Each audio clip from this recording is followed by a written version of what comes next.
এই মুহূর্তে মেছুয়াতে ঋতুরাজ হোটেলে আগুন, দমকলের 10টি ইঞ্জিন ঘটনাস্থলে। সরাসরি দেখছেন নিউজ বাংলা কলকাতার পর্দায় সেই ছবি।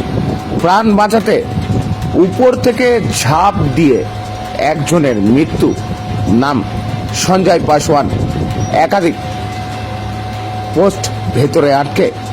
দেখছেন সরাসরি সেই ছবি নিউজ বাংলা কলকাতার পর্দায়। আবারও বলছি, একাধিক গেস্ট ভেতরে কিন্তু আটকে আছে। মেছেয়াতে ঋতুরাজ হোটেলে আগুন।